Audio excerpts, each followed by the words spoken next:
dans the Champs-Élysées, from the Arch of Triumph to the Petit Palais, that's for me. Bonjour Paris. Bonjour Paris. Vous venez d'entendre Alfred Austerlitz, car c'est son vrai nom, Fred Astaire. C'est comme ça qu'il s'appelait. Pas Waterloo, hein, Austerlitz.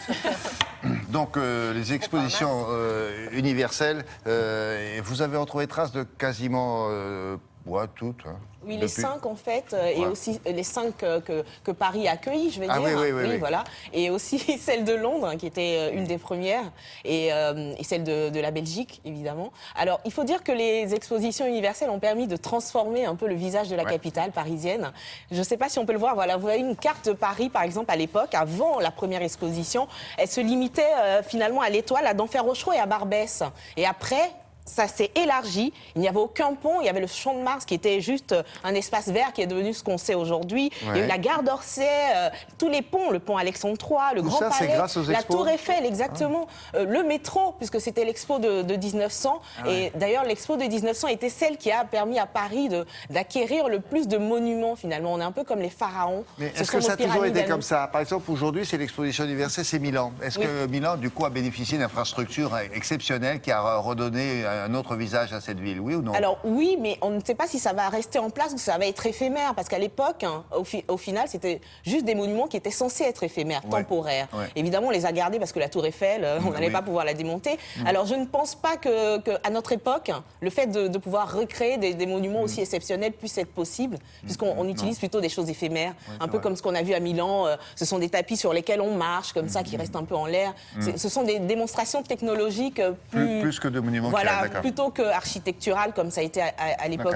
Je vous propose de regarder parce que c'est incroyable tout ce qu'on découvrait, les tapis roulants et tout ça pour ces expositions-là, William.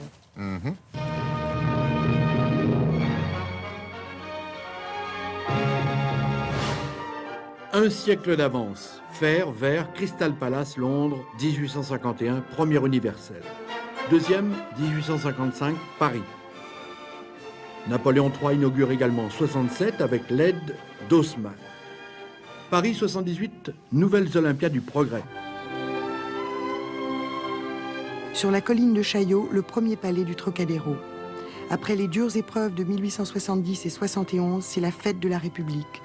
On expose la tête de la Statue de la Liberté de Bartholdi avant son départ pour les États-Unis. 89, Barésie, jartel de fer, cette jambe entre ciel et Paris, la Tour Eiffel, triomphe de 108 projets grâce à son père Gustave. Elle est devenue le symbole de Paris et, comme l'écrivait Louis Chéronnet, son totem, son clocher. 1900, record de visiteurs, 51 millions. Quelques splendeurs nous en restent, Grand Palais, Pont Alexandre III, Gare d'Orsay.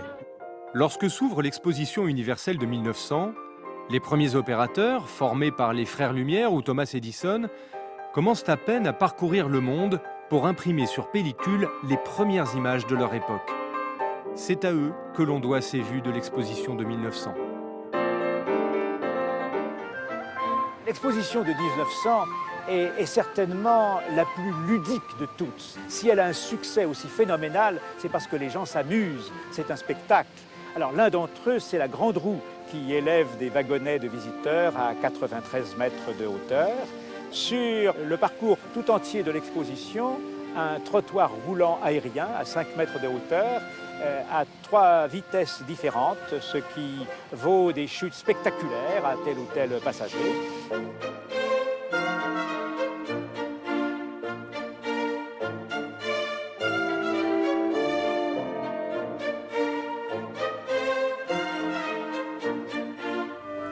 L'Expo de 37 se veut la fête du labeur, de la pensée et de l'espoir.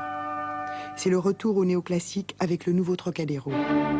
S'y affrontent déjà prémonitoires les pavillons de l'Allemagne et de l'URSS. Les temps sont sombres.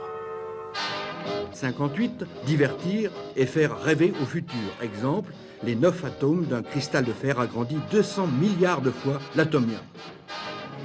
70, Osaka, 76 pays, 64 millions d'entrées.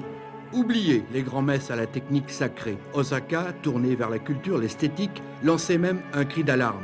Si cette course folle à l'anticipation continue, les hommes vont transformer leur planète bleue en cauchemar d'apprenti sorcier. C'est bien ces images-là, hein, non? Merci beaucoup, Emma, et vous embrasserez votre cousine, Ina, pour nous.